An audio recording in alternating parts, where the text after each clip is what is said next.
Let's jump right into this explainer because today we are tearing open a 600-year-old cold case that has just completely baffled everyone.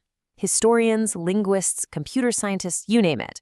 We're looking at a document that has somehow survived centuries, tucked away in hidden vaults, passed between eccentric collectors, all while keeping its true meaning totally, 100% locked away. And to really grasp the sheer scale of this mystery, think about this. The absolute greatest codebreakers in the world have tried to read this book. We're talking top cryptographers from both world wars. Legendary figures like William and Elizabeth Friedman, the ones who cracked insanely complex enemy communications for the NSA, they literally couldn't decipher a single word of it. To this day, it has never been demonstratively deciphered by anyone. No pressure, right? So, moving into Section 1, the ultimate unsolved mystery.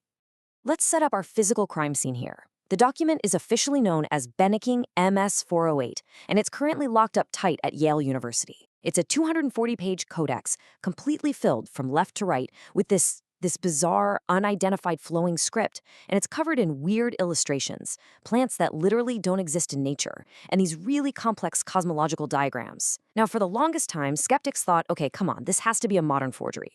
But carbon-14 dating of the vellum, that's the animal skin it's written on, proved them wrong. It's totally genuine. The materials date precisely back to between 1404 and 1438, right in the thick of the Italian Renaissance. So we know for sure this isn't some cheap modern trick. It is a meticulously crafted 15th century puzzle.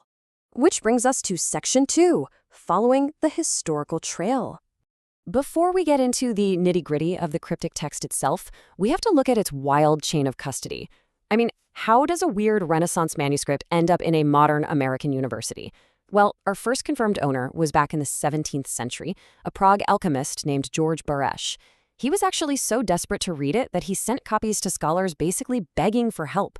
Fast forward to the 1870s, and the manuscript is being hidden away in the personal libraries of Jesuit faculty at the Collegio Romano, specifically to protect it from being confiscated by the invading troops of Victor Emmanuel II.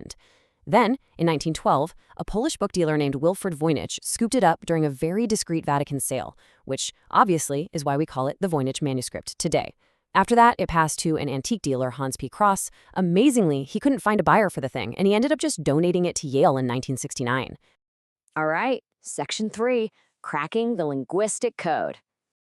With the history out of the way, what exactly are we looking at here?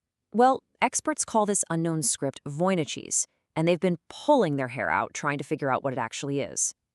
Ever since 1912, scholars have essentially viewed the manuscript through 7 major lenses, and you can think of each of these as a distinct lead in our investigation. So, could it be a natural language, like Latin or Hebrew, just buried under a really good substitution cipher? Is it an entirely lost language, a totally constructed artificial language, maybe a medical or alchemical code, or is it just a massive, meaningless hoax designed to look really profound? And finally, there's the idea of a psychological trace, which we will definitely circle back to. Up next, Section 4, medicine, alchemy, or a hoax. The visual evidence inside this thing really drives these theories. The pages are just crammed with impossible plants, with mismatched roots, and these super strange drawings of women bathing in interconnected tubes, which, let's be real, looks kind of like a bizarre Renaissance water park. This dark, heavily encoded imagery heavily points towards some sort of alchemical or medical purpose. But as we know, fitting the general vibe of the Hermetic imagination is a whole lot different than actually deciphering the text. And this right here perfectly illustrates the central academic debate of our time. On one side, you've got theoretical physicists and computational linguists doing advanced TF-ID analysis, basically a statistical way to measure how important words are, to find real structural patterns. They're seeing genuine semantic networks where word clusters naturally shift whenever the topic of the illustrations changes. They argue that's way too sophisticated for a medieval hoaxer to fake.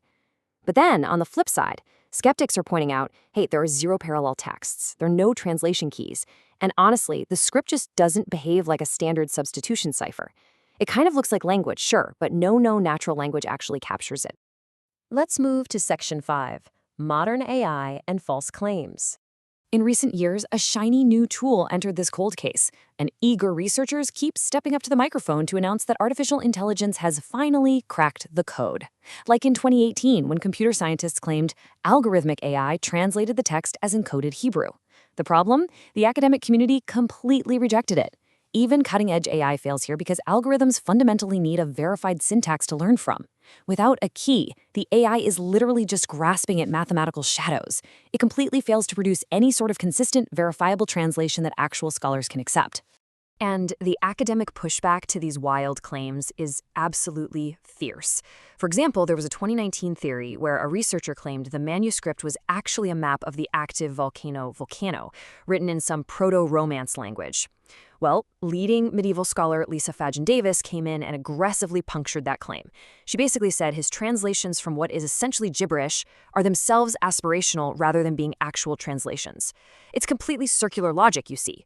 People guess what a weird drawing means, hunt through dictionaries until they find a word that sort of fits, and then declare, aha, theory proven. But it's an illusion, it's not a translation. Which leads us to our final part, Section 6, the mind behind the manuscript. Okay, so if it's not a standard cipher, it's not a known language, and even supercomputers can't read it, where does that leave us? To find the true meaning behind the Voynich, we might need a completely different approach, a psychological twist. What if this book was never meant to be a secret cipher at all? Some researchers are now proposing it's actually what's called a psychological trace. Think back to the famous 12th century mystic, Hildegard of Bingen. She literally invented her own artificial language called lingua ignota. The Voynich might just be the raw, unfiltered expression of a radically different, maybe highly isolated mind. Those impossible plants and that perfectly fluent, weird script, they might not be mistakes or clever disguises. They might simply be one individual's totally unique way of perceiving and classifying the world around them, written entirely in their own private logic. And that is the massive paradigm shift I want you to take away from this explainer today. The true meaning of the Voynich manuscript might not be found by agonizing over a hidden alphabet, but by hunting for a psychology. Instead of just banging our heads against the wall asking, what does this text mean, maybe we should be asking, who could have possibly needed to write like this? Suddenly, it's not just an unreadable book anymore. It becomes a voice, a 600-year-old voice that we just haven't learned how to listen to yet. It leaves us with history's absolute most profound, unsolved psychological puzzle. Who on earth was this mind organizing reality in such a beautiful, deeply alien way?